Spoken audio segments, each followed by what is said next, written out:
Assalamualaikum warahmatullahi wabarakatuh dan salam sejahtera bagi kita semua. Selamat sore teman-teman sekalian. Terima kasih bagi teman-teman yang sudah join hari ini. Semoga teman-teman sekalian selalu sehat dan stay safe terus di masa pandemi ini. Nah, perkenalkan, nama saya Devi Ingkia Tubun. Dan teman-teman saya tuh ada Mas Cecep. Halo Mas Cecep. Halo. Yang kedua ada Mas Sainul Arianto sebagai pemateri kedua. Halo. Lalu ada Salsa sebagai moderator. Halo. Dan ada Mas Dirgantara yang di belakang layar. Halo. Sebelum masuk lebih lanjut, di sini saya akan memberitahukan tentang peraturan-peraturan dalam webinar ini. Yang pertama, peserta wajib mematikan mikrofon saat webinar berlangsung, kecuali jika dipersilakan untuk berbicara. Yang kedua, peserta dapat menggunakan fitur raise hand atau fitur chat di Zoom jika ingin bertanya. Yang ketiga, peserta dilarang menggunakan kata-kata kasar atau kata-kata kotor. Yang keempat, peserta diharapkan dapat menjaga ketertiban saat webinar berlangsung. Selain peraturan-peraturan tadi, ada juga pemberitahuan kepada teman-teman sekalian, yaitu akan diadakan game bagi teman-teman yang beruntung akan memenangkan game ini, akan mendapatkan giveaway yang sudah kami siapkan, dan ada sesi tanya jawab yang akan ada di akhir acara nanti. Untuk lebih lanjutnya, silakan Mbak Salsa.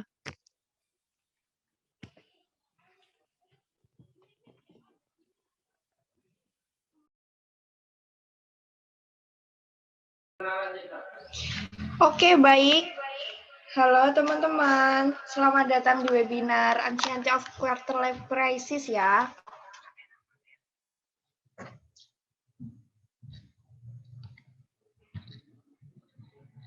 Teman-teman gimana kabarnya nih hari ini? Ada apa nih dengan webinar kali ini? Jadi kita mau bahas tentang life tema psikologi yang pasti bakal relate banget nih sama kita di masa dewasa awal. Jadi saya ingin memperkenalkan dulu. Pemateri 1 ada Mas Cecep. Pemateri 2-nya ada Mas Zainul.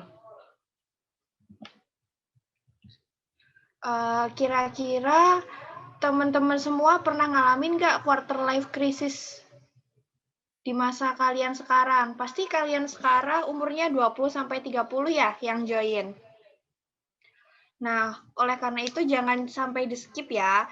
Jadi ditonton sampai akhir, setelah itu kalian bisa tahu nih bagaimana caranya kalian untuk menghadapi quarter life crisis ini. Oke, sekarang langsung kita mulai ya. Untuk pemateri satunya, Mas Cecep.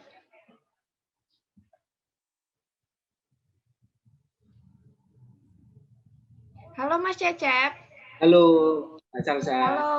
Ya, Apa kabar? Sangat luar biasa, Kakak. Jadi Mas Cecep kesibukannya apa nih? Kesibukannya ya paginya kerja, malamnya kuliah. Kuliahnya di Psikologi Untak Surabaya. Jadi semester berapa, Mas? Semester 4.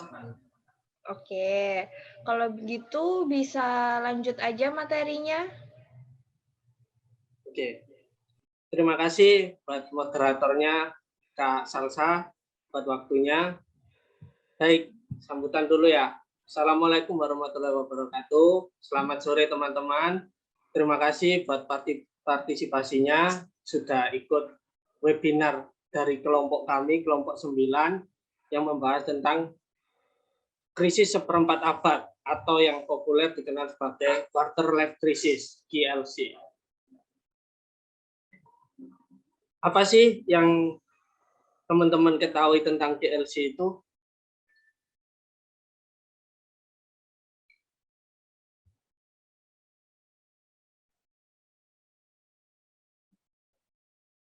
Mungkin saya jelasin ini aja ya, penjelasan dari saya tentang GLC itu sendiri. Baik, GLC adalah suatu kondisi yang dialami seseorang ketika menginjak rentang usia 20-30 tahun. Persis sama yang dijelasin oleh Kak Salsa tadi sebagai moderator.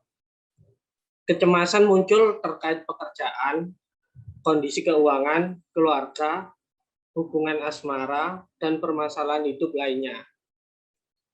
Individu yang mengalami GLC biasanya berada pada kondisi depresi, frustasi, atau bahkan merasa terjebak dalam suatu kondisi.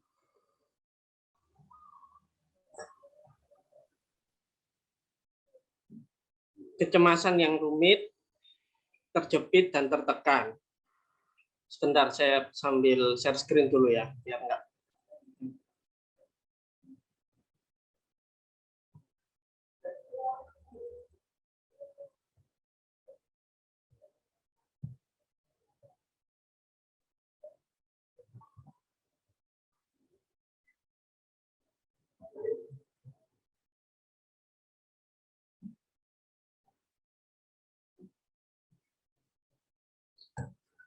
Saya ulangi, suatu masa GLC sendiri, suatu masa ketika seseorang individu mulai merasa ragu, ada perasaan takut terhadap kelanjutan hidup di masa depan, termasuk di dalam urusan karir, relasi, dan kehidupan sosial. Yang pertama itu ada banyak tuntutan kehidupan, stres dengan masa depan, atau ketidaksiapan menghadapi keputusan yang ada. Itu materi yang pertama, itu ada faktor mempengaruhi GLC. Yang pertama, itu diri sendiri. Mungkin dari teman-teman pernah nggak sih merasa kayak hidupku kok begini-begini saja, lebih baik aku harus seperti apa. Itu pasti bingung dan diambang-ambang dengan pikiran seperti itu. Karena nasib seseorang itu untuk kesuksesan sendiri itu kita belum tahu sukses itu di umur berapa. Alangkah baiknya kita tetap mendengarkan materi GLC ini, semoga bisa memotivasi teman-teman yang join hari ini agar tidak memikirkan tentang masa depan yang mungkin masih diambang-ambang takut akan entah di masa depan itu sukses atau gagal atau apa. Teman-teman tetap percaya diri dengan keputusan teman-teman yang ambil. Untuk yang kedua itu di lingkungan sekitar yang kompetitif. Lingkungan sekitar yang kompetitif itu bisa jadi karena dari lingkungan itu bisa mempengaruhi mood atau sifat kita juga. Karena apa? Karena mungkin contohnya seperti ini. Di suatu perumahan atau di kampung itu, teman-teman mempunyai sifat atau pemikiran yang mungkin cerdas atau di atas rata-rata. Tapi sedangkan mungkin teman-temannya kalian itu mungkin teman yang males atau nggak memikirkan tentang masa depan, sedang menikmati masa-masa mudanya, berfoya-foya atau apalah. Bisa jadi karena namanya manusia kan juga butuh orang lain juga, saling bahu-membahu, gotong-gotong royong. Orang itu nggak bisa hidup sendirian. Jadi pasti ada teman atau pendamping hidup juga. Itu juga pengaruh penting dalam kehidupan kita. Jadi kalau bisa memilih lingkungan yang benar-benar yang bisa menyupport sifat kalian atau kemauan kalian ingin menjadi orang yang lebih baik lagi. Untuk yang ketiga, adanya tekanan dari keluarga, teman sebaya, ataupun perasaan tidak aman terhadap masa depan. Yang dimaksud dari materi ketiga hari ini, itu tuntutan dari keluarga. Keluarga sendiri kemungkinan besar, sepemahaman saya sampai umur 20-an lebih ini, setahu saya itu yang namanya kesuksesan itu pasti menjadi seorang PNS atau pegawai negeri sipil atau tentara atau polisi. Kemungkinan besar tuntutan orang tua itu anak disuruh bekerja seperti itu. Apalagi terutama anak pertama. pasti nanti menjadi contoh buat adik-adiknya. Jadi harus lebih sukses yang pertama. Dan tuntutan itu yang menjadi pemikiran kita. Akhirnya kayak, tapi bidang saya bukan di situ. Kemauan saya juga bukan di situ. Mungkin hobi atau cita-cita saya juga bukan di situ. Itu yang membuat teman-teman akhirnya kayak masa depan yang masih terambang-ambang gitu, masih belum tahu jalannya kemana, terus namanya ya bingung dengan apa yang teman-teman ambil dalam keputusan itu, karena dari pihak keluarga juga menuntut seperti itu. Tapi dari saran dari saya sendiri pribadi, namanya anak juga harus berbakti terhadap orang tua. Saran dari saya, turuti kemauan orang tua. Yang penting kita sudah berusaha. Hasil akhirnya kalau emang keterima ya alhamdulillah, puji Tuhan. Kalau nggak keterima ya tetap disyukuri. Akhirnya dari waktu kita nggak keterima itu, kita membuktikan ke orang tua kita sanggup dan kita bisa sukses dengan apa yang kita pilih itu. Kurang lebihnya seperti itu, teman-teman.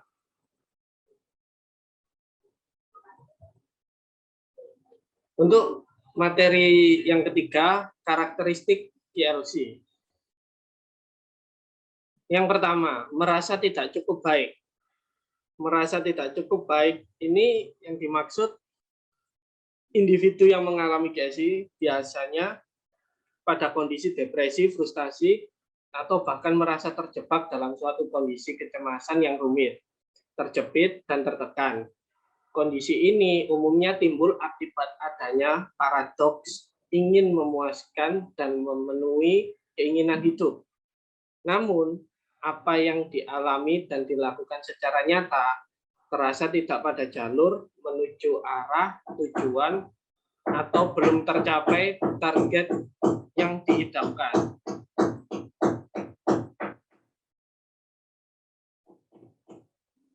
Menurut penjelasan seorang psikolog klinis, Lisa Marelli Jeffrey, KLC dapat disebabkan oleh faktor internal dan eksternal. Faktor internal disebabkan oleh situasi di dalam diri yang menemukan jati diri sesungguhnya, dan faktor eksternal berupa atmosfer yang semakin kompetitif dari rekan sebaya, serta tuntutan lingkungan era modern yang juga semakin kompleks.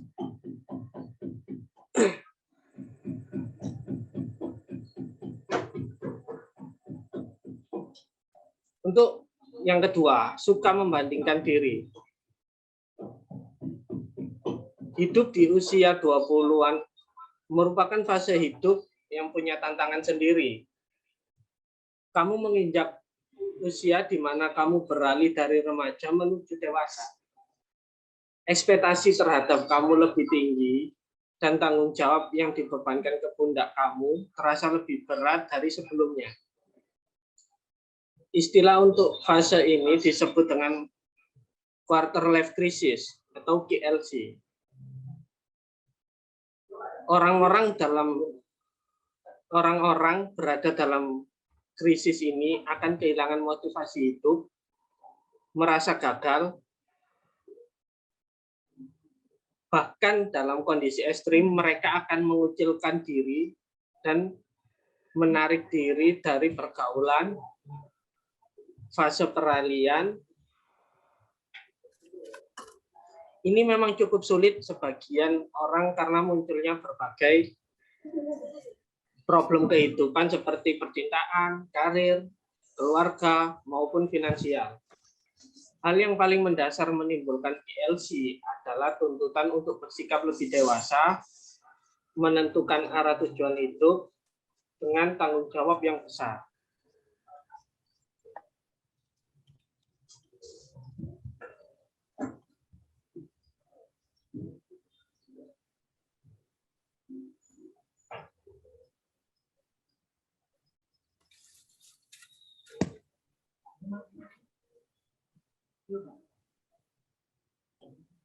Untuk yang ketiga, suka menanyakan tentang keputusan yang diambil.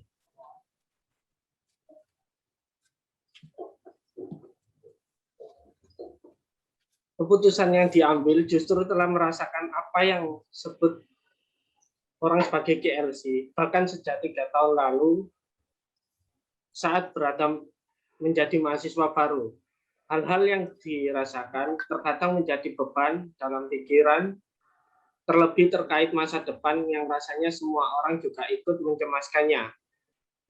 Pertanyaan-pertanyaan seperti ini, apakah jalur pendidikan yang ditempuh sudah benar dan sesuai passion? Bagaimana nanti setelah lulus dan mendapatkan pekerjaan? Lalu bagaimana dan dengan siapa saya menghabiskan sisa-sisa kehidupan? Bagi saya sendiri itu hal yang substansial. Dari semua pertanyaan itu adalah siapa dan untuk apa saya hidup dan menjalaninya. Untuk itu jawabannya dari pertanyaan soal ekstensi manusia, untuk apa dia hidup adalah cara lain, mencari jati diri. Pencarian jati diri yang tiada henti untuk menemukan dirinya yang sebenar-benarnya. Padahal manusia sepanjang hidupnya selalu berproses, berkembang, dan cara pandang melihat hidup pun berubah-ubah. Pencarian jati diri adalah cara untuk mengenal dengan baik bagaimana dirinya yang sebenarnya. Tanpa disadari, manusia adalah makhluk yang sangat dinamis, bukan statistis. Dia bisa menjadi sangat bijak dan sepersekian detik bisa juga meledak-ledak. Memang benar kata Sabrang atau Neoleto, jika jati diri itu bukan untuk dicari, melainkan untuk disadari.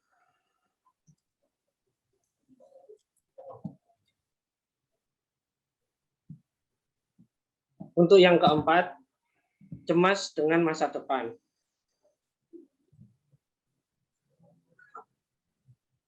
Cemas masa depan, ini juga ada cerita. Semenjak pulang dari perantauan, saya selalu merasa ada yang kosong dalam hidup saya. Saya tak menemukan kebermaknaan dalam menjalani kehidupan. Hanya menjalani hidup. Meskipun pada akhirnya mulai timbul berbagai pertanyaan yang belum ada jawabannya di otak. Seperti, mau apa jadi apa kamu? Mau kemana sih jalan hidupmu? Mau kapan nikah? Dan sebagainya. Setiap pertanyaan muncul rutin satu persatu dalam setiap jamnya. Sementara jawaban dari setiap pertanyaan tersebut, aku nggak tahu. Selang beberapa waktu setelah merantau, akhirnya saya berdiskusi dengan diri sendiri. Singkat cerita, salah satu keputusan yang saya ambil adalah kembali ke bangku belajar di usia 22 tahun. Saya mengambil jurusan psikologi, jurusan yang paling saya suka atau saya rasa cocok dengan masalah yang saya hadapi. Bukan kelas reguler, melainkan kelas sore karena saya sudah bekerja dan mungkin tidak minta tolong kepada orang tua.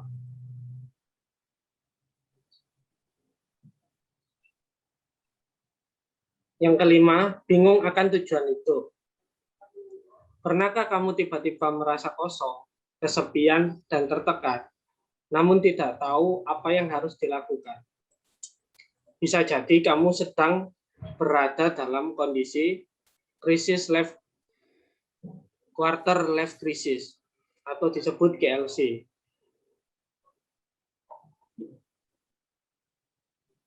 Biasanya juga diikuti muncul rasa kesepian, cemas, dan bingung dengan tujuan hidupnya.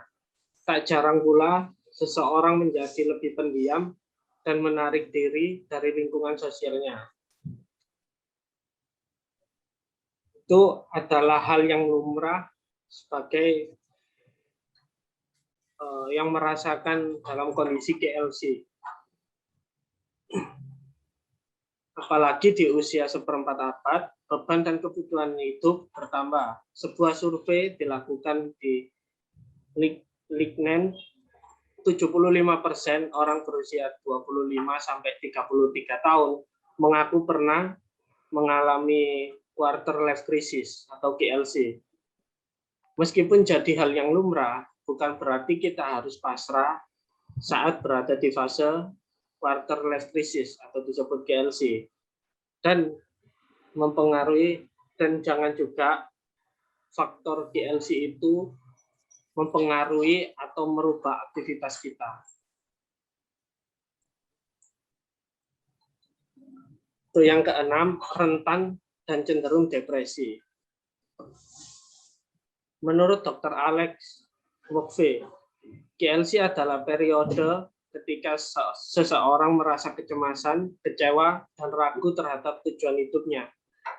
Kondisi ini sering terjadi pula pada orang yang merasa ragu pada masa depan seperti karir, pendidikan, hubungan dengan orang lain, dan spiritual hingga keadaan finansial.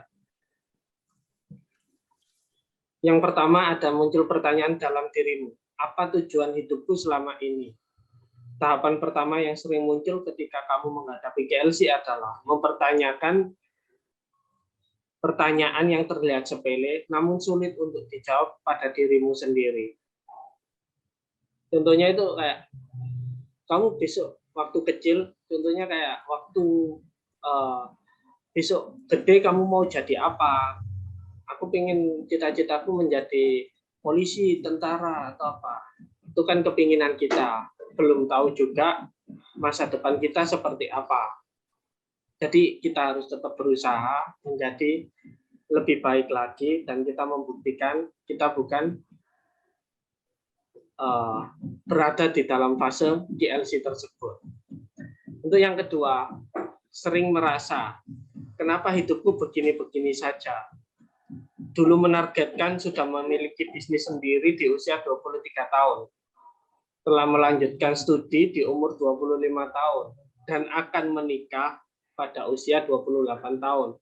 Tapi kenyataannya belum tentu itu semua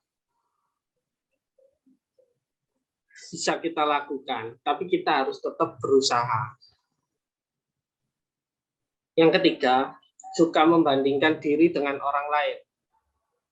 Contohnya si A bisa punya ini, berarti aku juga bisa. Nggak mau kalah, intinya kayak gitu. Dan contohnya lagi, si B sudah punya ini, berarti aku juga harus punya. Apakah kamu tetap bertahan dengan kondisi seperti itu yang notabene kayak iri dengki dan memiliki apa yang orang lain miliki? Jadi seharusnya tidak boleh seperti itu. Harus punya kemandirian sendiri dan motivasi sendiri. Untuk yang keempat, sepertinya aku sudah menyia-nyiakan setengah dari hidupku. Dulu kamu sering merasa segala sesuatu akan berjalan dengan mudah dan sering meremehkan segala hal menjadi mudah. Sekarang semudah apapun, kamu anggap semuanya sulit karena kamu sadar membuang-buang waktumu dan waktu yang kamu miliki seakan-akan tidak banyak. Saya pribadi merasakan dalam kondisi itu waktu masuk usia umur 20-an dan benar-benar merasakan kerja yang kayak waktu itu ya wis gitu-gitu aja. Saya sendiri merasakan mungkin saya berada di fase QLC. Tetapi saya juga mempunyai target di umur segini saya harus seperti ini, di umur segini juga harus seperti ini. Dan saya juga pribadi tidak mau kuliah saya itu ada yang mengulang atau saya sampai cuti. Dan itu semua nggak bisa lewat omongan aja. Kita harus tetap berusaha, buktikan yang terbaik, tidak boleh menyia-nyiakan waktu, karena ada pepatah bilang, waktu adalah uang, dan hargailah waktu. Jangan mengikuti pepatah yang diam itu emas. Ya emang emas, tapi kalau kamu diam aja, mau jadi apa kamu? Oke, sekian materi dari saya sebagai Titipan Dirwan. Terima kasih buat waktunya. Terima kasih buat teman-teman yang sudah join, partisipasi. Mungkin ada pertanyaan atau mungkin ada masukan. Nanti dilanjut di sesi selanjutnya ya. Oke, terima kasih buat waktunya. Selamat sore. Assalamualaikum warahmatullahi wabarakatuh. Shalom. Mungkin selanjutnya bisa dilanjutkan oleh moderator kami atau MC. Monggo Kak Devi atau Kak Salsa dipersilakan.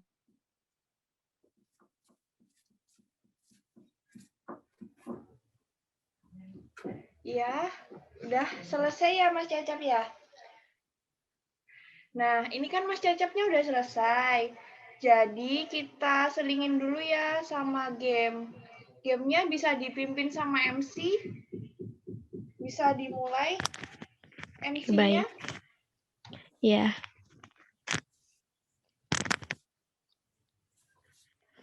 Sudah setengah perjalanan ya. Mas semangat nggak teman-teman? Untuk penghilang bosan, kita main game aja ya. Game ini tuh game tebak gambar.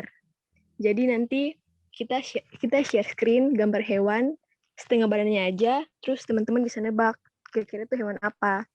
Yang tebakannya benar bisa dapat dari kita. Kita mulai ya, Mas Cecep.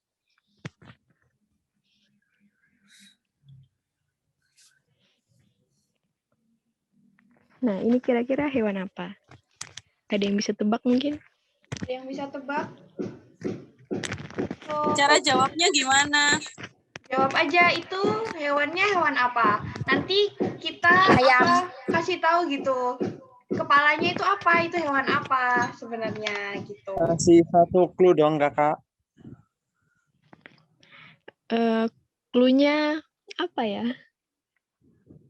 Hewan yang biasa ditunggangi. Itu kuda. Kebo. Gimana Mas Cecep? Kuda poni. Ini aja. Ini kan gambarnya ada selanjutnya. Jadi mungkin kepalanya belum keluar semua. Jadi disimpan dulu jawabannya teman-teman. Sebelum jawab nanti sebutin nama juga ya. Sebutin nama siapa yang menjawab. Jawaban yang paling benar nanti kita catat. Jawaban yang paling benar nanti dapat hadiah. Ini soal yang pertama ya. Oke, tadi ada yang menyebut kuda atau apa. Kak Salsa dicatat ya.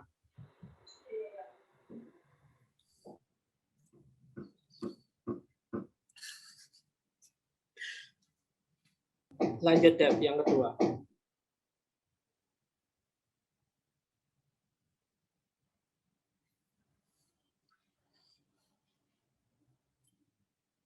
Mungkin dari saya aja ya. Mungkin Kak Devinya juga sinyalnya agak susah dan saya yang share screen. Ini untuk yang kedua, kira-kira hewan apa ini?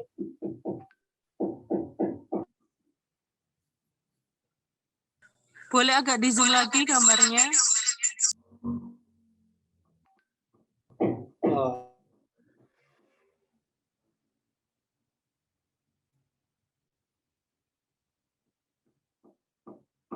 Sudah ya? Apa?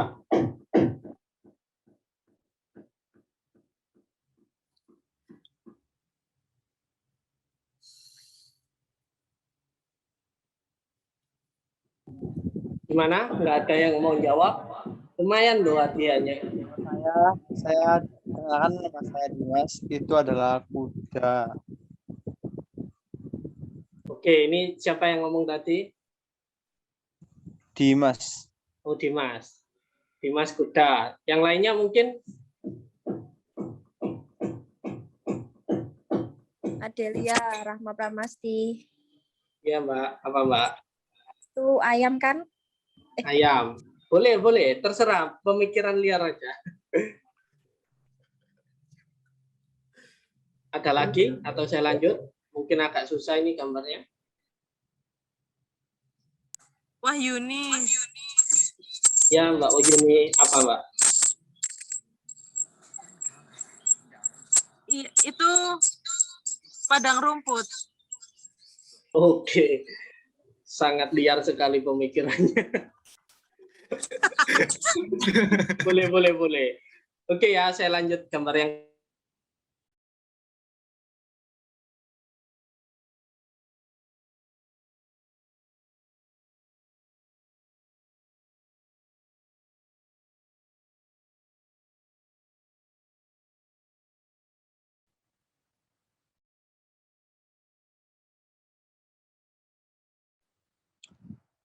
Halo, izin menjawab. boleh. Yang kiri gambar apa, yang kanan gambar apa? Atau mereka menyatu? Saya Dimas. Yang gambar sebelah kiri itu burung gagak dan yang sebelah kanan itu panda. Oke, kita simpan dulu jawabannya. Mungkin ada lagi, Mbak Salsa dicatat ya. Yang kiri itu Mas Cep, gorila. aku nggak apa jawab nggak? Loh, nggak apa-apa. Kuburan. Jawab semuanya. Nggak apa-apa. Gorila itu gorila kiri.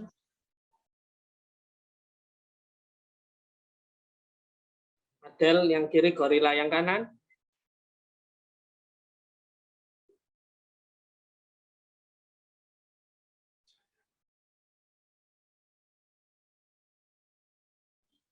Singa kali. Singa. Ini yang join 18 loh, lumayan. Nah, dari kita. Curut. Curut. Itu siapa ini curut ini? Faisal. Faisal. Oke, Faisal. Curut yang mana? Yang kiri atau kanan? Yang kiri nih, Mas. Ini persilangan kayaknya curut sama bangau ini. Oh, oke. Yang kanan? Yang kanan ini kayaknya sapi sama kucing ini. Oh, sapi sama kucing. Oke. Kita simpan dulu jawabannya. Wahyuni, Oke. Monggo Mbak Yuni. yang kiri itu bulu warna hitam. Yang Oke. kanan itu hitam putih. Oke. Siap. Ini yang join 19 loh. Ayo, mungkin ada teman-teman yang lainnya, jangan hanya diam aja. Kita refresh otak dulu sebelum melanjutkan materi GRC. Boleh jawab lagi, Mas? Boleh. Jawab lagi. Sebanyak-banyaknya. Kalau benar nanti dapat hadiah. Siapa dulu? Kayak Mas, yang kiri itu unggas, yang kanan mamalia. Sangat cerdik sekali ini. Oke. Ada lagi? Izin meralat jawaban. Diralat apa-apa. Ini siapa ini? Dimas. Oke. Yang sebelah kiri itu ternyata gorila ya. Gorila. Yang kiri gorila. Terus yang kanan?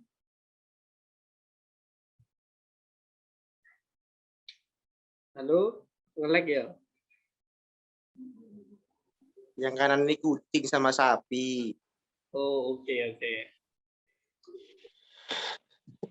Kita lanjut ya. Menjawab. Oke, lagi. Monggo.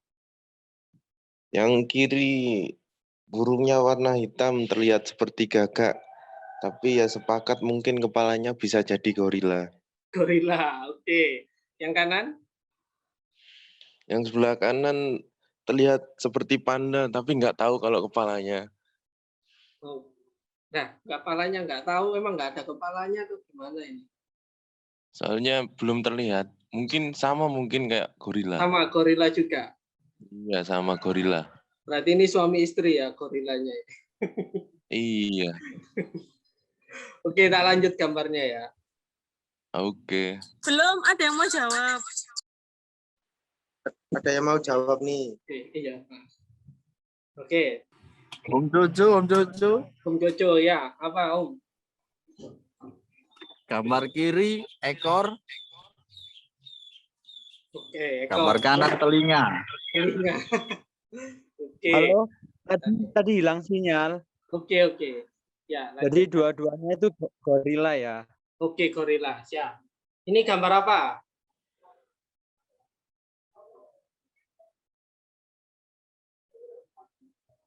Halo?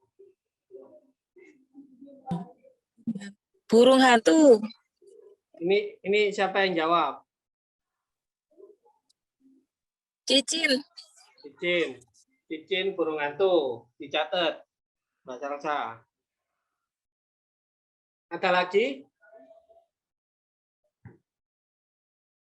Ayo, Mas Dimas, Mas Gede, Adel, Gila. Sepasang kaki, Om Jojo.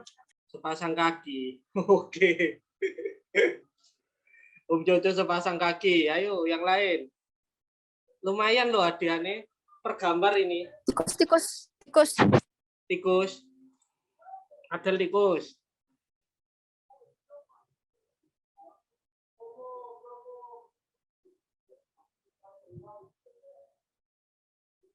Ada lagi? Atau lanjut? Halo? Mbak Bila? Mbak Ayang? Mas Bayu? Mas Dimas?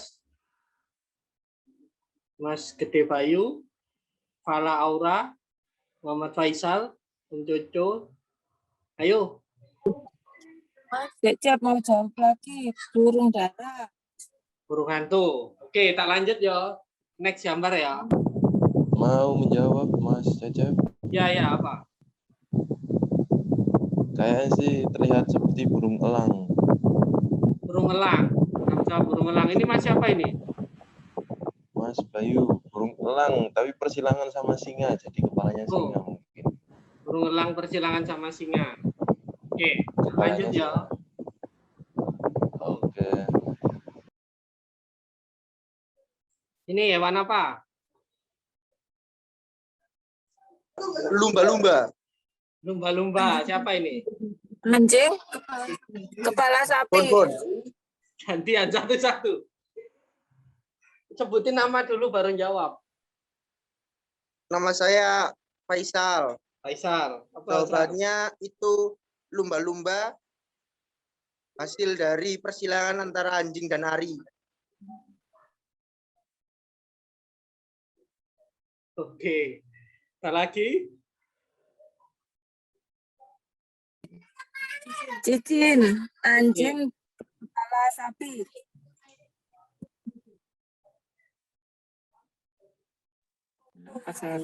Kepala sapi. Oke. Ada lagi? Tak lanjut aja Om ya. Jojo. Om Jojo apa? Bulu dan rumput. Bulu dan rumput. Oke. Ada lagi atau lanjut? Lanjut aja ya. Gambar lanjut. Ini hewan apa? Ayo. Lumba-lumba. Lumba-lumba. Siapa namanya yang nyebut ini? Sebutin nama dulu baru jawab. Faisal. Faisal lumba-lumba. Ada lagi?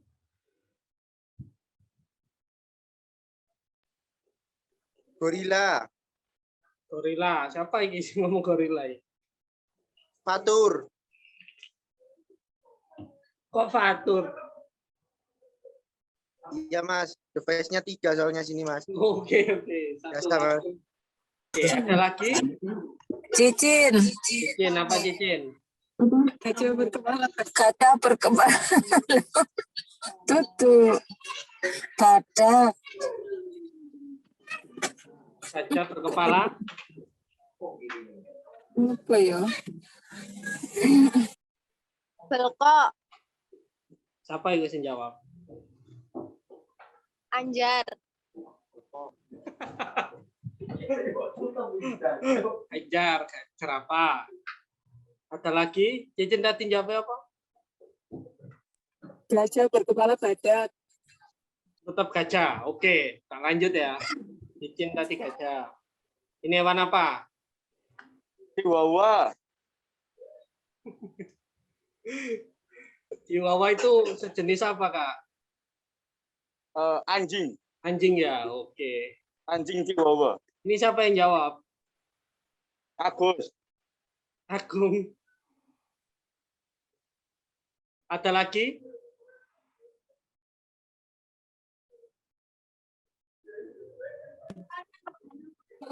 Buaya. Iya, ini salah. Dwi, burung kuntul. Oh, Mas Dwi burung. Oke. Ada lagi? Cicin, buaya. Buaya. Oke, ada lagi atau dilanjut? Om Jojo, Om Jojo, apa Om? salju berwarna putih. Salju berwarna putih. Oke. Wahyuni, Apa Mbak Yuni? beruang kutub. Ruang kutub. Oke. Ada lagi atau dilanjut? Kok kurang menarik gambarnya ini. Lanjut ya. Ini hewan apa?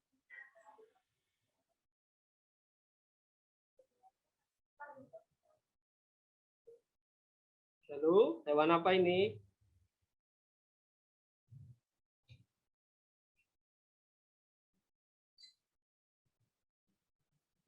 Bagaimana? Tadi lo banyak yang jawab kok. Sekarang malu-malu. Kura-kura. Kura-kura. Siapa ini yang jawab? Siti.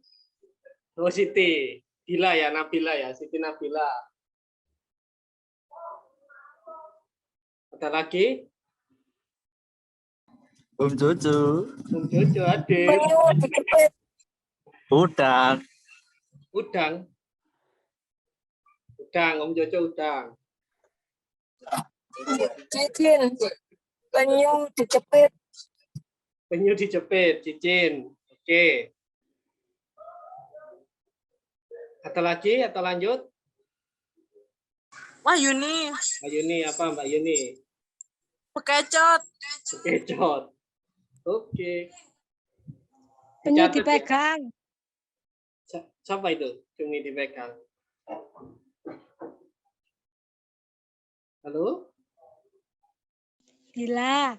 Bila. Kan udah jawab tadi. Kalau udah jawab, kok boleh jawab lagi ya, Kak? Nggak boleh. Satu orang satu. Oh ya, maaf Kak, nggak tahu. Ya nggak apa-apa. Jangan diulangi lagi ya. Oke, kita lanjut ya kabarnya ya. Ini hewan apa?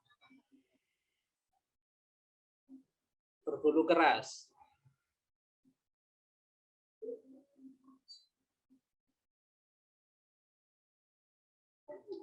Ayo, apa ini? Ayo, apa ini? Tuh. Oh, nggak ada yang jawab. Halo? Wahyuni, Ya, Pak Mbak Yuni. banteng. Banteng. Banteng itu sebangsanya kerbau ya? Iya, tetangganya kerbau. Tetangganya.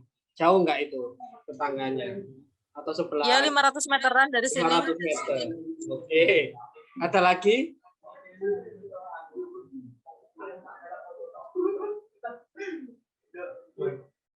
Om Jojo, harimau. Om Jojo harimau. Oke. Ada lagi?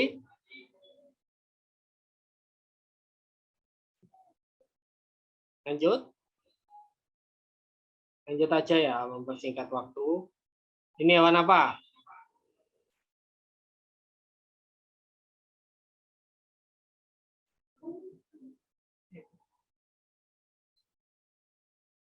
Halo, hewan apa ini?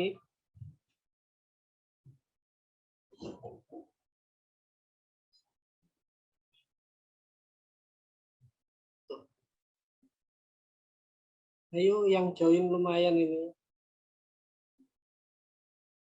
Kok pada diem? Tak tambahi clue-nya. Ini hewannya biasanya dipelihara. Om Jojo, ayam. Jojo, oh ayam. Oke. Tak salah dicatat ya. Ada lagi? Ini yang baru join Mas Dwi nih. Mungkin ada jawaban.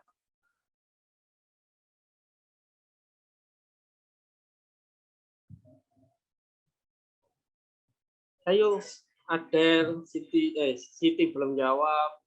Ayang, Bayu, Cicin, Dea, Dimas, Dr. Tom. Ayo, Burida. Gimana? Wahyuni. Ayuni apa, Mbak? Itu adalah bebek. Bebek. Ada sekali. Oke. Mungkin gambarnya kurang menarik ya, kok nggak ada yang jawab.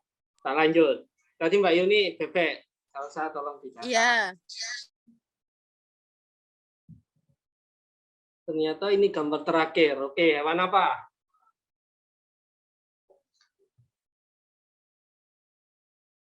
Yuk, gambar terakhir rebutan. Hadiahnya lumayan. Gorila. Siapa ini yang jawab? Kok gorila? Orang hutan. Orang hutan. Ini siapa yang jawab? Siti Nabila. Siti Nabila. Orang hutan. Terus satu lagi. Orang hutan gendong anaknya. Mana gendong? Ayo, yang lain. Kayak anaknya nemplek itu, Kak. Wahyuni. Wahyuni. Iya, apa Mbak? Burung hantu. Burung hantu. Sangat liar pemikirannya. Ada lagi?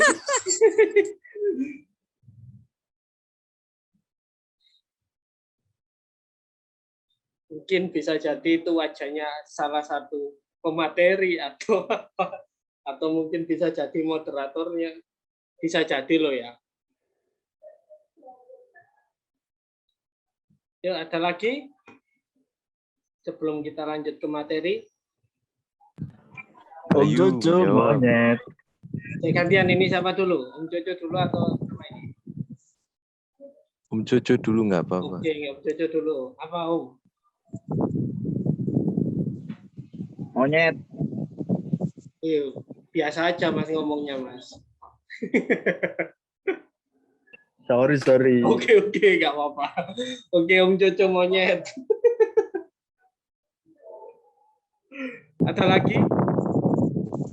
Bayu menjawab. Oh iya ini. Ayo, Bayu.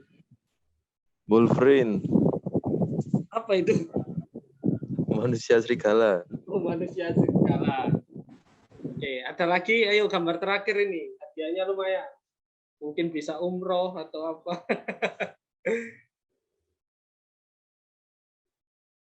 Sudah? Nggak ada lagi?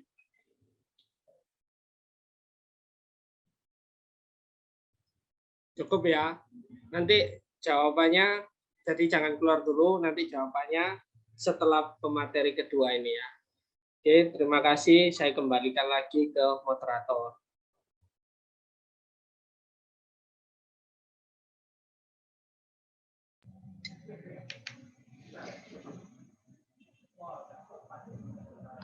Halo, pemateri kedua udah siap buat ngelanjutin materinya?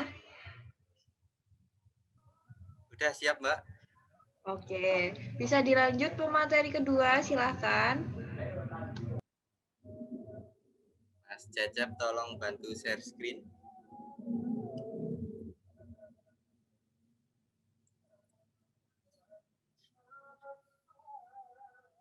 Seru ya gamenya tadi ya teman-teman.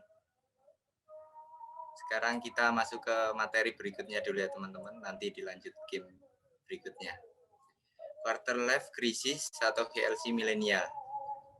Tadi udah dijelasin sedikit ya tentang KLC ini dari Mas Cecep. Saya mungkin akan menambahkan sedikit materi kelanjutan dari Mas Cecep tadi. Next Mas Cecep. Saya akan menjelaskan tentang dampak dari fase quarter life crisis.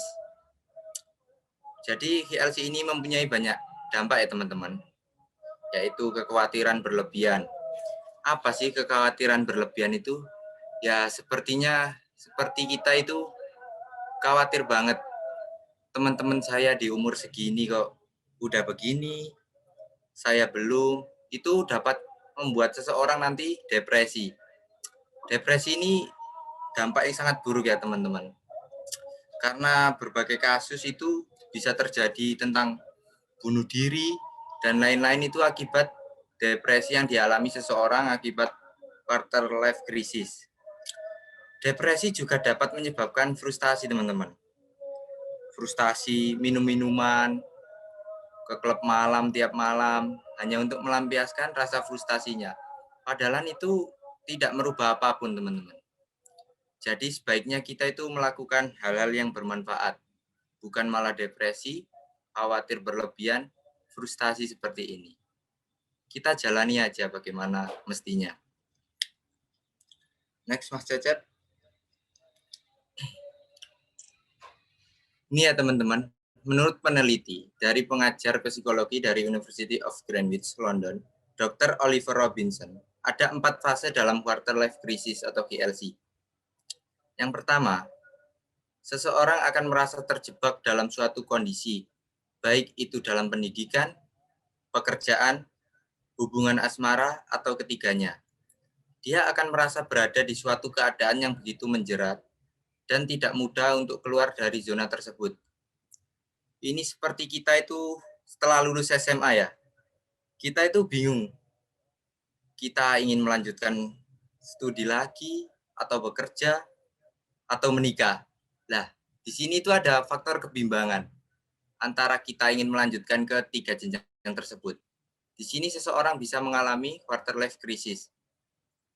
Yang kedua, pada fase ini seseorang akan merasa dapat mengubah keadaan menjadi lebih baik.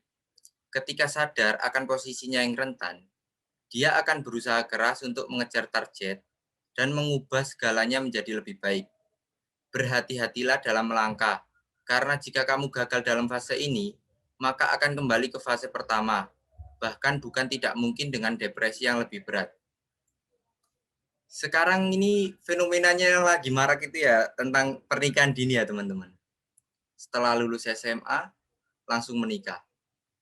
Dengan harapan seperti itu, mungkin mereka itu berpikir dengan menikah, mereka bisa bahagia.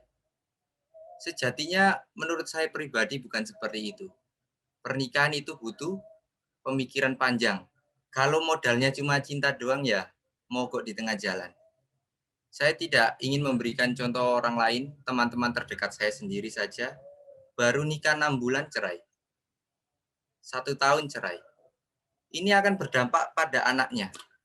Ya, kalau mereka menikah tidak mempunyai anak. Kalau mempunyai anak, bagaimana nasib anaknya? Anak tersebut tadi tidak mengetahui apa-apa, tapi lahir orang tuanya sudah cerai. Hal ini sangat merugikan, teman-teman. Jangan pernah berpikir, teman saya umur 20 sudah menikah. Saya kok masih lontang-lantung seperti ini. Bukan tentang seperti itu, teman-teman. Pencapaian mereka di umurnya bukan berarti harus menjadi pencapaian teman-teman pada umurnya teman-teman sekarang. Kita tidak sedang berlomba tentang sebuah pencapaian.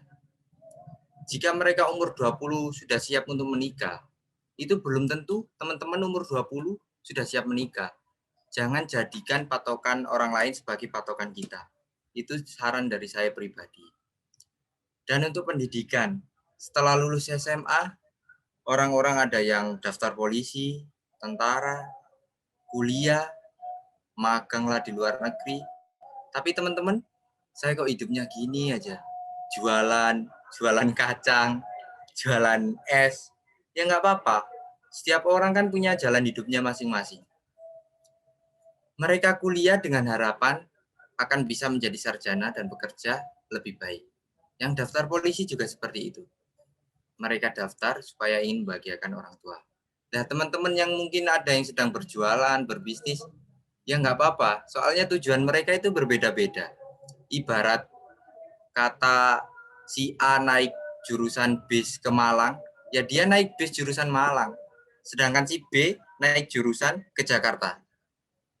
Ya itu nggak bisa disamakan, teman-teman. A dan B, karena tujuan dari masing-masing tersebut itu berbeda.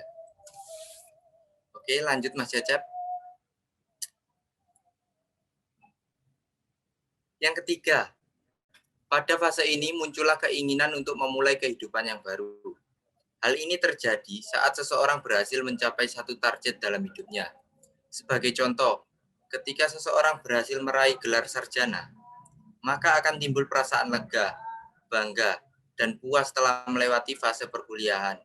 Hal ini tidak berlangsung lama, karena setelahnya dia akan merasa harus memupuk semangat lebih tinggi agar untuk mencari pekerjaan impian atau melanjutkan studinya ke jenjang yang lebih tinggi. Jadi pada fase ini muncul keinginan baru teman-teman. Seperti contohnya saja kita SMA. Waktu kelas 3 itu harapannya, kita pengen cepat-cepat wisuda, biar nggak kepikiran tugas, sekolah berangkat pagi lah membosankan. Pada akhirnya setelah lulus, kita kebingungan mau ngapain. Sudah nggak ada rutinitas yang seperti biasanya, teman-teman ada yang udah jadi orang, ada yang jadi polisi, ada yang daftar kuliah, tapi kita masih gini-gini aja. Jadi nanti pada fase setelah kita lulus menjadi seorang sarjana, pasti akan mengalami fase baru tersebut. Kita akan kebingungan bagaimana kita ke depannya. Apakah kita akan melanjutkan studi lagi ke S2, atau kita menikah saja, atau cari pekerjaan yang layak. Hal itu pasti terjadi pada saatnya. Yang keempat, merupakan fase timbulnya komitmen dalam diri terhadap pendidikan, pekerjaan, atau hubungan asmara yang tengah dijalaninya. Pada fase ini, kamu siap menghadapi tantangan dan kehidupan baru dengan segala aktivitas dalam hidupnya. Jadi, pada fase ini sudah ada timbul komitmen. Saya lulus, saya harus bisa mendapatkan apa yang saya impikan. Saya menjalin suatu hubungan, ini arahnya kemana? Bukan sekedar, malam minggu kita jalan ya, ke Tretes, ke Batu. Itu bukan fase pada fase komitmen seperti ini. Kita harus punya sebuah komitmen, saya menjalin sebuah asmara, tujuan saya membangun rumah tangga. Saya menekuni pendidikan, saya harus menjadi sarjana, bukan sarjana kertas. Saya harus mendalami ilmu yang saya dapatkan di universitas ini, ilmu yang saya dapat apa, dan saya akan menerapkannya ke dalam kehidupan sehari-hari setelah lulus dari pendidikan. Pekerjaan. Komitmen dalam pekerjaan, ada teman yang mendapatkan pekerjaan sebagai teknisi, ada yang admin, ada yang kerja di pertambangan. Ini kan gaji dari setiap masing-masing pekerjaan ini berbeda. Tapi jika teman-teman berkomitmen, pasti gaji kalian pasti nanti lama-kelamaan akan naik. Bukan berarti teman-teman pada setelah lulus mendapatkan pekerjaan sebagai cleaning service contohnya. Dengan gaji contoh ya teman-teman. Contoh gajinya per bulan 1 juta. Kalian kok melihat teman kalian kerja sebagai admin dengan gaji 3 juta. Wah, saya iri. Kenapa dia 3 juta, saya 1 juta. Akhirnya teman-teman meninggalkan pekerjaan sebagai cleaning service dan melamar pekerjaan sebagai admin. Dan ternyata setelah mendapatkan pekerjaan sebagai admin, ternyata teman-teman mendapatkan admin yang bagian depan gitu dengan gaji malah dengan gaji 900. Lebih banyak gaji teman-teman saat menjalani cleaning service. Coba teman-teman menjalani pekerjaan sebagai cleaning service 3 tahun sampai 4 tahun kemudian mungkin teman-teman bisa menjadi manajer dari perusahaan cleaning service tersebut. Asal teman-teman komitmen dengan pekerjaan yang teman-teman jalani. Lanjut Mas Cecep.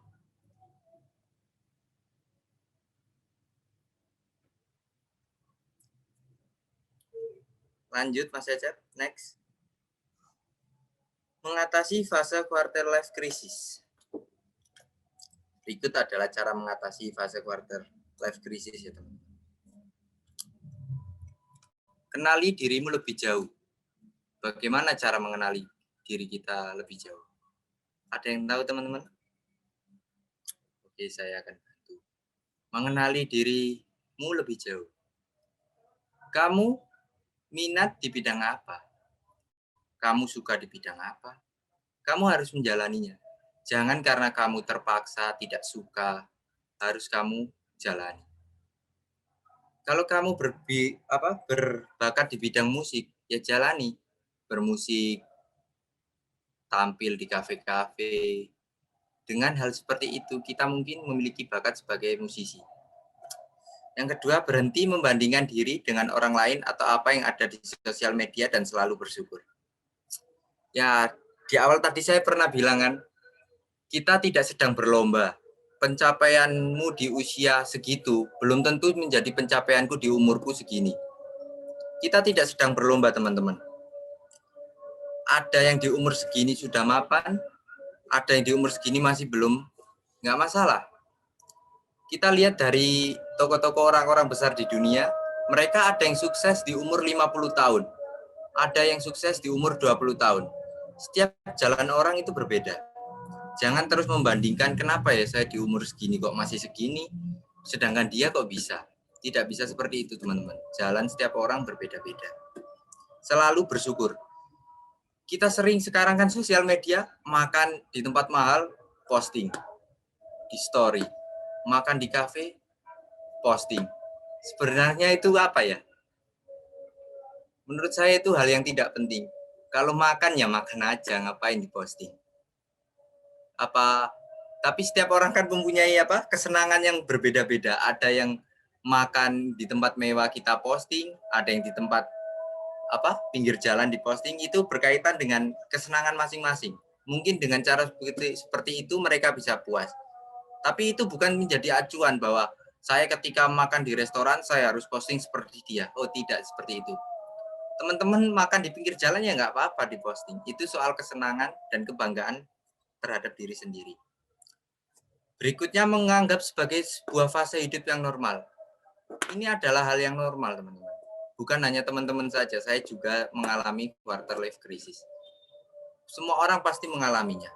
Tapi ini bukan suatu fase yang harus dikhawatirkan terlalu berlebihan seperti itu. Ini adalah hal yang normal. Yang keempat, jangan berdiam diri. Jangan berdiam diri itu yang katanya Mas Cecep tadi, diam adalah emas. Ya jangan seperti itu. Dengan melihat postingan teman-teman kalian sedang jalan-jalan, kalian masa hanya melihat postingan tersebut dari rumah. Kenapa kalian nggak coba usaha cari pekerjaan, melakukan hal-hal yang bermanfaat, menghasilkan uang, kemudian kan kalian juga bisa jalan-jalan. Seperti itu, teman-teman. Intinya terus berusaha, apapun hasilnya, serahkan pada Tuhan. Selanjutnya, Mas Cecep. Jangan pendam masalah sendirian. Ceritakan pada orang terdekat yang akan mendukungmu. Setiap orang mempunyai orang-orang terdekat ya. Kalau misalnya teman-teman nggak dekat dengan orang tua, mungkin canggunglah menceritakan masalah seperti ini pada orang tua. Teman-teman kan bisa menceritakan pada sahabat, atau memang pada orang-orang yang teman-teman anggap penting atau bisa dipercaya. Berikutnya, buatlah rencana hidup dan fokus pada tujuan yang ingin diraih. Setidaknya kita harus punya tujuan, teman-teman. Di umur segini, setidaknya saya punya sepetak tanah. Tapi itu bukan jadi kalau kita gagal nanti kita depresi, bukan. Itu sebagai semangat hidup. Jadi rencana-rencana itu, ibarat kata itu kita membuat rencana, bukan berarti kita harus mencapainya. Kan hasilnya nanti kita belum tahu. Yang penting kita berusaha dulu di saat ini. Yang berikutnya, lebih banyak memberi. Nah, ini sangat penting, teman-teman. Memberi itu bukan berarti kalau kita sedang ada. Tapi memberi itu, hebat itu ketika kita sedang tidak ada apa-apa, tapi kita sanggup memberi. Itu sesuatu yang luar biasa. Jangan menunggu kaya untuk memberi, teman-teman. Tapi memberi bisa membuat kalian kaya. Istirahat, lakukan hal yang menyenangkan. Istirahat juga merupakan sebuah dari proses. Bukan kalian harus kerja 24 jam, sekolah 24 jam, bukan seperti itu. Istirahat itu juga merupakan proses. Main game, itu adalah hal-hal yang menyenangkan. Itu bisa teman-teman lakukan jika mungkin sedang penat dengan kesibukan atau dengan masalah-masalah yang Anda alami. Next, Mas Cecep. Hilangkan toxic relationship. Pernah nggak teman-teman merasa di umur yang semakin bertambah, relasi pertemanan itu semakin mengecil? Jadi, buang saja orang-orang yang toksik. Lebih baik mempunyai 1-2 teman yang berkualitas daripada punya 100 teman yang tidak berkualitas. 2 orang teman tadi bisa mengangkat teman-teman, 100 orang tadi bisa menjatuhkan teman-teman. Jadi hilangkanlah toxic relationship seperti ini. Baik dari pertemanan atau asmara. Pada fase ini sering terjadi toxic relationship. Selanjutnya, biarkan berjalan seperti apa adanya. Jangan terus memaksa saya harus seperti ini. Kalau gagal nanti bisa berdampak sangat fatal, teman-teman. Depresi, frustasi, dan lain sebagainya. Jangan seperti itu. Jadilah produktif. Jangan berdiam diri saja, teman-teman. Lakukan apa yang menyenangkan, apa yang membuat teman-teman berkembang. Kalau yang sedang fokus kuliah, ya fokus kuliah dan bekerja, ya jalani hari-harinya. Jangan terpaku, mendiam, dan cuma hanya melihat sosial media di rumah. Selanjutnya, selalu percaya kalau semua akan berubah manis suatu saat nanti. Jadi apa yang Anda lakukan hari ini, teman-teman harus percaya pada suatu saat nanti semua akan berbuah manis. Teman-teman kerja, pagi, malam, kuliah, suatu saat pasti akan berbuah manis selama teman-teman tidak menyerah di tengah jalan. Teman-teman harus memegang kepercayaan ini di dalam hati, dan harus selalu percaya bahwa semua akan berakhir manis selama teman-teman terus berjuang. Mungkin itu yang dapat saya sampaikan dari materi GLC ini. Terima kasih. Wassalamualaikum warahmatullahi wabarakatuh. Oke, terima kasih ya Mas Zainul atas materinya. Jadi kita lanjutkan untuk sesi tanya jawab. Ada yang bertanya mungkin? Bisa on cam, bisa suaranya bisa dinyalain, atau bisa lewat chat. Kalau kalian nggak mau, bisa lewat chat kok.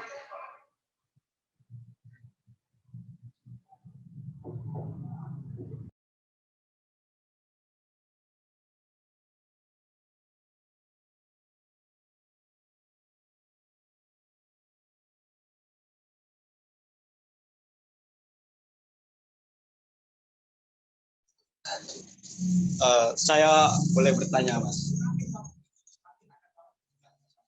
Boleh, silakan. Terima kasih, Pak. Tentang quarter life crisis ya.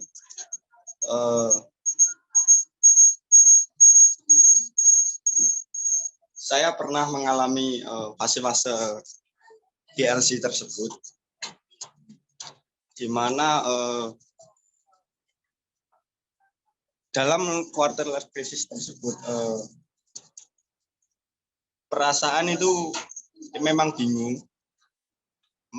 belum tahu arahnya kemana, tetapi kita dipaksa oleh keadaan untuk berkembang untuk ke depannya.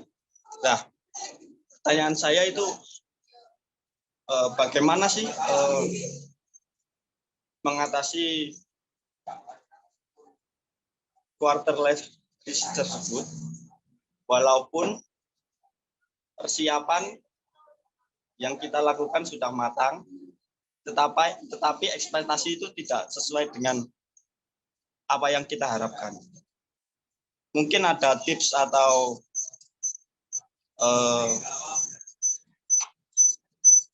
saran dari Mas atau Mbaknya. Terima kasih.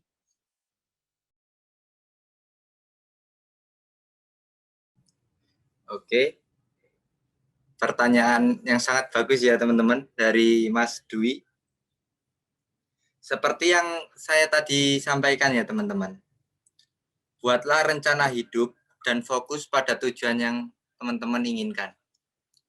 Tapi dalam pencapaian tersebut, yang namanya rencana ya teman-teman. Ada yang berhasil, ada yang enggak. Nah, kalau enggak bagaimana? Jadi membuat rencana itu, kalau saran dari saya pribadi itu jangan membuat rencana itu hanya satu. Karena kalau rencananya hanya satu dan gagal, kita akan kebingungan akan melakukan apa. Dalam hidup kita harus mempunyai berbagai rencana. Rencana A, B, C, D. Jika rencana A gagal, jadi kita nggak terlalu terpuruk dalam depresi. Kenapa ya? Saya sudah berusaha maksimal mungkin, tapi kok bisa gagal. Nah, di situ peran rencana B itu sangat menentukan. Jadi kita bisa beralih ke rencana B. Nggak apa-apa deh. Rencana A gagal berarti memang bukan jalan saya di sana.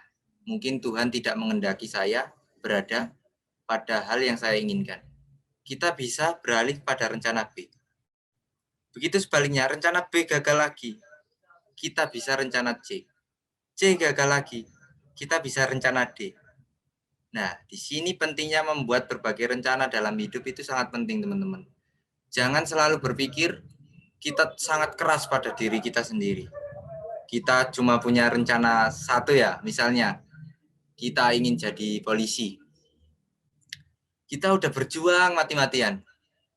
Tapi pada tes akhir, entah pantugir atau apa, ternyata kita gagal. Nah, di situ mungkin ada titik depresi yang dapat kita alami. Karena kita tidak menyediakan planning B sebagai cadangan. Jika kita menyediakan planning B sebagai cadangan, mungkin hal itu bisa mengobati rasa depresi atau rasa kecewa dari planning A yang tadi gagal. Mungkin saran dari saya seperti itu, Mas Dwi. Terima kasih. Gimana Mas Dwi? Paham dengan penjelasannya Mas Zainul? Iya Mbak, terima kasih. Makasih ya udah nanya.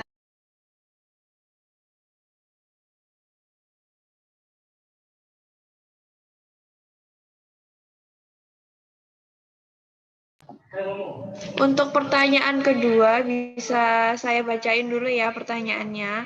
Bagaimana cara kita agar trauma kecemasan pada masa lalu itu bisa dihilangkan agar terhindar dari KLC tersebut?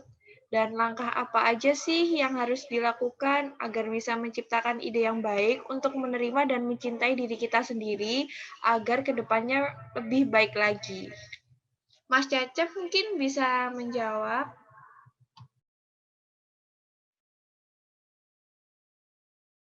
Ya, terima kasih untuk pertanyaannya dari Mbak Yang Talita. Dari pertanyaan tersebut, intinya kayak kecemasan dari masa lalu yang belum hilang sampai saat ini. Dan langkah apa saja yang ingin menciptakan, langkah apa saja sih yang harus dilakukan agar menciptakan ide yang lebih baik, menerima, mencintai diri sendiri agar kedepannya lebih baik lagi. Oke, menurut pandangan saya,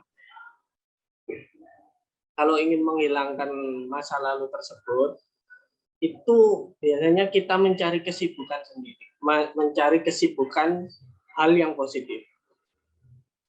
Contohnya itu kayak mungkin ya masa lalunya tentang percintaan, atau mungkin bisa jadi karena lingkungan atau di sekolahnya atau di kampusnya. Itu lebih baik dicari kesibukan ke arah hal yang positif. Contohnya hal positif itu ya lebih rajin beribadah, atau lebih aktif dalam untuk mengerjakan tugas, atau hal lainnya lah. Pokok intinya ke arah yang lebih positif. Terus untuk menciptakan ide yang baik, menerima, mencintai diri kita sendiri, kedepannya lebih baik lagi. Intinya lebih banyak bersyukur dan nikmati apa yang ada. Lebih baik lagi kalau apa yang kita miliki atau yang kelebihan kita bisa lebih kita kembangkan, itu malah lebih jauh lebih baik lagi untuk memotivasi diri kita sendiri. Oke, segitu aja untuk pertanyaan dari Mbak Ayang. Terima kasih banyak. Mungkin untuk Mbak Salsa bisa dijawab lagi pertanyaan nomor 3 itu.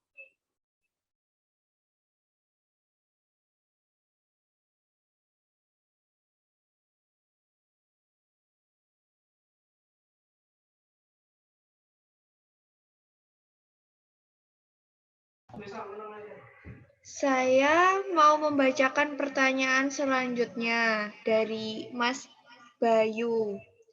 Jika saya sudah mempunyai pekerjaan yang menurut saya mapan dan nyaman, namun orang tua memaksa untuk mencari pekerjaan yang lebih baik lagi, contohnya PNS, karena saya anak yang berbakti, akhirnya saya menuruti hal tersebut, dan saya akhirnya merasa depresi. Bagaimana cara untuk mengatasi hal tersebut, dan apa pandangan kalian dengan fenomena yang sering terjadi ini? Mungkin ini bisa dijawab sama Mas Ari. Ya, saya akan membantu menjawab pertanyaan dari Mas Gede Bayu ya. Jika saya sudah mempunyai pekerjaan yang menurut saya mapan dan nyaman, namun orang tua memaksa untuk mencari pekerjaan yang lebih baik lagi.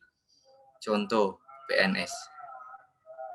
Dalam artian ini, Mas, kalau menurut pandangan saya pribadi, jika pekerjaan yang saya anggap mapan dan nyaman tadi, menurut saya itu lebih baik dari pekerjaan yang disuruh oleh orang tua, misalnya PNS.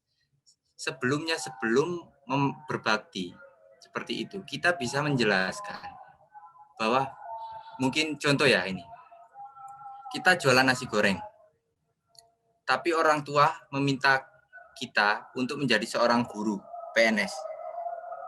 Sejak awal ketika disuruh untuk menjadi seorang PNS, kenapa kita tidak menjelaskan terlebih dahulu kepada orang tua bahwa gaji PNS per bulan segini, Bu, misal ya ini, saya bisa dapatkan uang ini dalam bekerja sebagai penjual nasi goreng hanya dalam 7 hari. Lantas mengapa saya harus menjadi PNS yang hanya menunggu bayaran 1 bulan sekali? Sedangkan saya nyaman bekerja sebagai penjual nasi goreng. Dan pendapatan saya lebih banyak dari menjual nasi goreng daripada menjadi seorang PNS.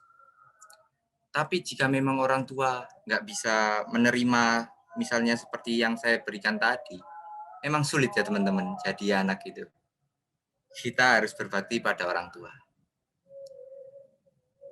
Dalam hal seperti ini, ya benar kalau kita ingin berbakti menjadi anak yang baik, kita mungkin menuruti orang tua. Tapi setelah menuruti permintaan sebagai orang tua, kita depresi karena kita nggak nyaman. Nah, di situ tadi untuk mengatasi depresi tadi, mungkin kita bisa melakukan hal-hal lain di luar pekerjaan seperti mungkin berbisnis, main game, atau hal-hal yang kita inginkan. Kalau bisa ya, saran saya harus meyakinkan orang tua tadi, Mas. Karena apa? Yang menjalani hidup, pekerjaan, itu ya kita sendiri, bukan orang tua. Orang tua memang ingin yang terbaik untuk anak-anaknya. Tapi anak-anak juga berhak menentukan jalan hidupnya sendiri. Emang di Indonesia ini ya, pandangannya kalau jadi seorang tentara, polisi, PNS ya, wah sudah jadi orang. Nyatanya belum tentu. Orang yang hanya jualan kopi, berbisnis kafe kecil-kecilan saja penghasilannya lebih besar daripada seseorang yang menjadi seorang PNS dan lain-lain. Jangankan penjual seperti ini, seorang teknisi saja bayarannya lebih besar. Memang sulit menjelaskan hal seperti ini kepada orang yang mungkin tidak menerima sebuah perubahan. Jadi saran saya seperti itu tadi, Mas. Lebih baik kita meyakinkan seperti itu. Terima kasih, Mas. Semoga membantu.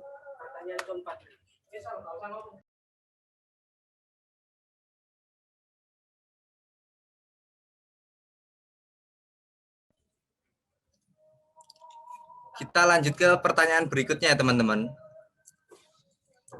Mohon izin bertanya.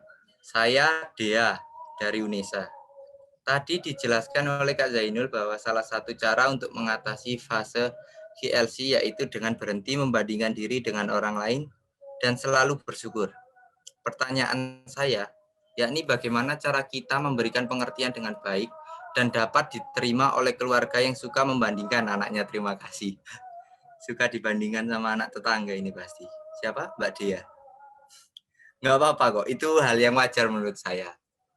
Karena setiap orang tua itu berpikir seperti ini, kalau dari sudut pandang saya ya Mbak Dea. Kenapa anak saya tidak bisa menjadi hebat seperti anaknya dia? Padahal uang jajannya juga sama.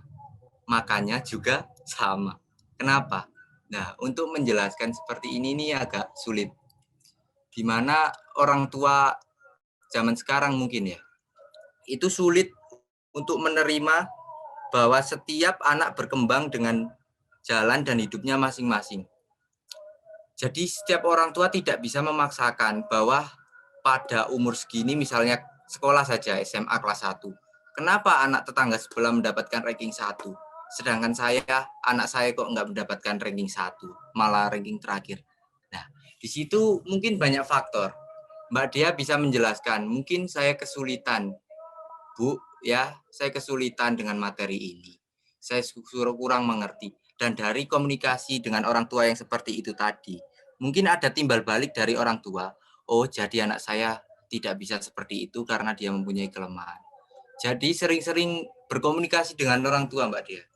Jika sering dibandingkan seperti ini, itu biasanya itu kecenderungan anak kurang berkomunikasi dengan orang tua, sehingga orang tua tidak mengetahui apa permasalahan yang dialami anaknya, sehingga tidak bisa berkembang seperti anak tetangga ya, misalnya seperti itu.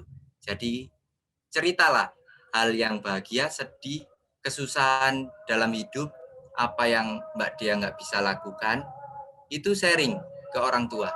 Nah, dari situ nanti mungkin ada titik temu bagaimana cara mengatasi hal tersebut. Mungkin itu saran dari saya. Terima kasih.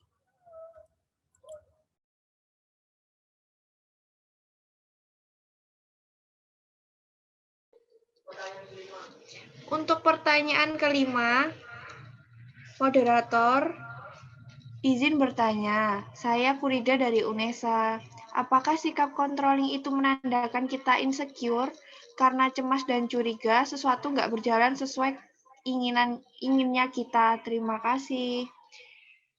Jadi sikap controlling itu sebenarnya kalau positifnya itu bisa lebih ke perhatian ya, bukan untuk mengekang. Jadi nggak perlu insecure aja. Terus untuk kecemasan dan curiga sesuatu nggak berjalan sesuai inginnya kita itu, kita boleh kok cemas sama sesuatu yang emang nggak bisa kita kontrol untuk kedepannya itu nggak apa-apa. Tapi seenggaknya kita punya cadangan lain. Gimana kalau kita kecewa dengan sesuatu itu yang nggak berjalan sesuai keinginan kita. Jadi kita harus punya planning cadangan untuk membuat curiga yang tidak sesuai keinginannya itu bisa sesuai dengan keinginan kalian gitu. Jadi kalian harus punya planning. Mungkin bisa membuat rencana juga. Itu sih menurut saya.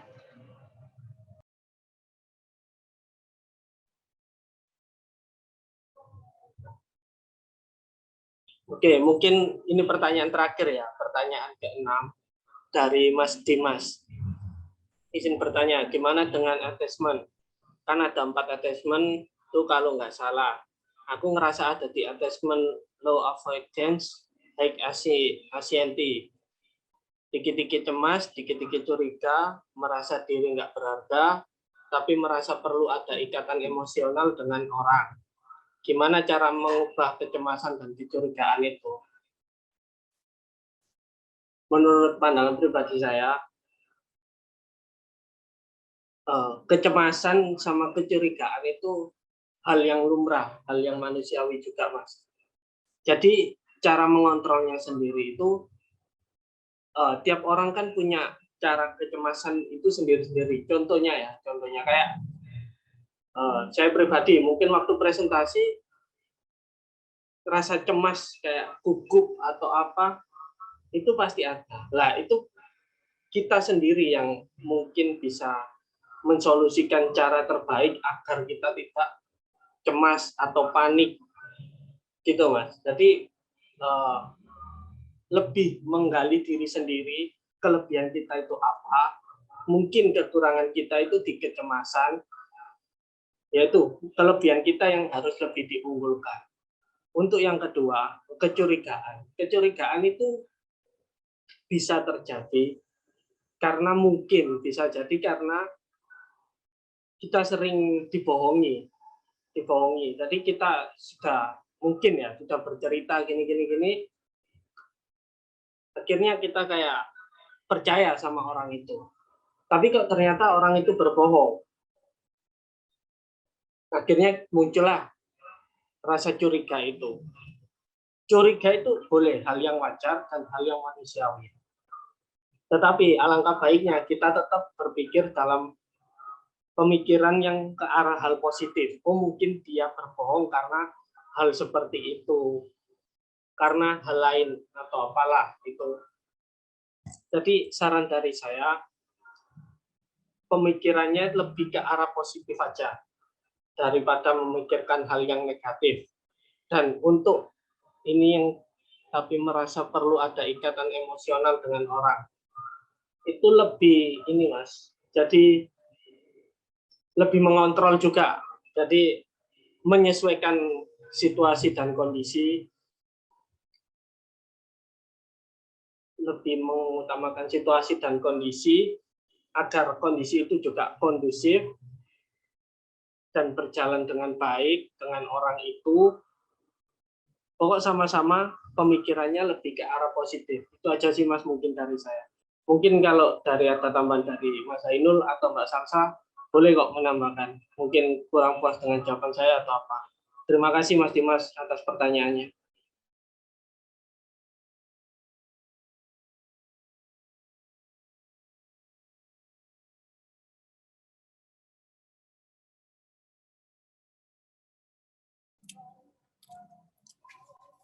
Ya, saya akan membantu menambahkan jawaban dari Mas Cecep tadi ya. Positifnya gimana Mas? Contoh realnya. Berpikir positif Mas. Jadi kalau dari pertanyaan yang Mas sampaikan ini, dikit-dikit cemas, dikit-dikit curiga, merasa diri gak berharga, tapi merasa perlu ada ikatan emosional sama orang. Gimana cara mengubah kecemasan dan kecurigaan tersebut? Kita mulai dari penerimaan diri dulu Mas. Kurang dan lebihnya diri kita harus menerima terlebih dahulu. Memaafkan apa yang nggak bisa kita rubah di masa lalu. Dan kita mulai membuka lagi kepercayaan pada diri kita terlebih dahulu. Jangan fokus membangun ikatan dengan orang lain jika diri kita sendiri masih belum percaya. Dengan diri sendiri saja belum percaya, bagaimana saya bisa mempercayai orang lain? Ibarat kata seperti itu. Saya kasih contoh simpelnya seperti ini, Mas. Burung yang hinggap di ranting pohon, itu bukan dia percaya pada rantingnya, tapi dia percaya pada sayapnya. Hal yang pertama yang harus dilakukan, itu kita harus mempercayai diri bahwa kita mampu, kita berharga. Mungkin bagi seseorang, kita ini bukan siapa-siapa, tapi bagi seseorang yang lain, kita mungkin segalanya. Mulai penerimaan diri terlebih dahulu, menerima kurang dan lebihnya kita, dan kita memulai lembaran hidup yang baru. Mungkin seperti itu, Mas, yang dapat saya sampaikan. Terima kasih.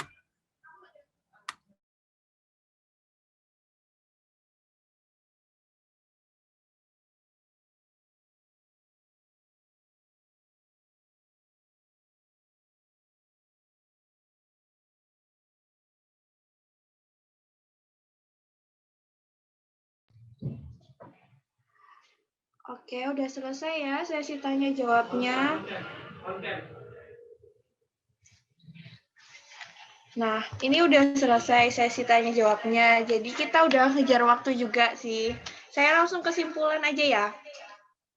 Teman-teman yang mengalami quarter life crisis lebih baik memperbaiki diri sendiri untuk kebaikan di masa depan, karena kalian tahu mana yang kelebihan dan kekurangan kalian untuk di masa depan kalian.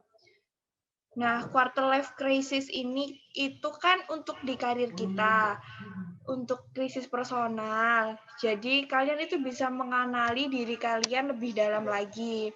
Kalian bisa bikin kok rencana untuk 5 tahun ke depan, secara spesifik atau secara rinci untuk 5 tahun ke depan. Jadi ketika kalian merasa gagal, kalian itu nggak perlu sedih, nggak perlu cemas. nggak perlu insecure sama teman-temannya yang lain gitu. Terus kalian juga bisa nih membatasi bersosial media. Karena kalau kita semakin sering kita membuka sosial media, semakin kita membandingkan diri kita dengan orang lain. Orang lain itu udah punya rumah, udah punya mobil, udah menikah. Nah, mungkin kalian bisa sedikit mengurangi sosial media kalian agar tidak membandingkan dengan orang lain. Nah, itu aja sih kalau ini menurut saya, atau Mas Cacap mau menambahkan lagi?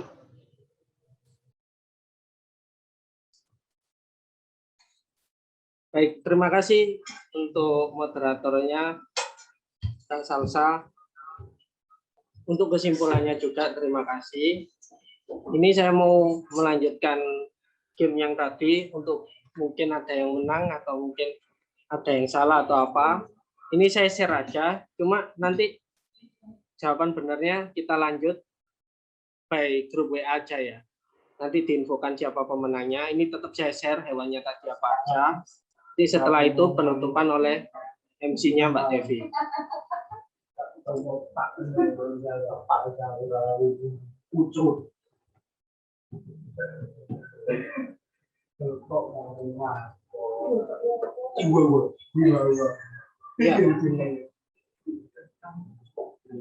Ya. Mungkin ini gambar yang pertama.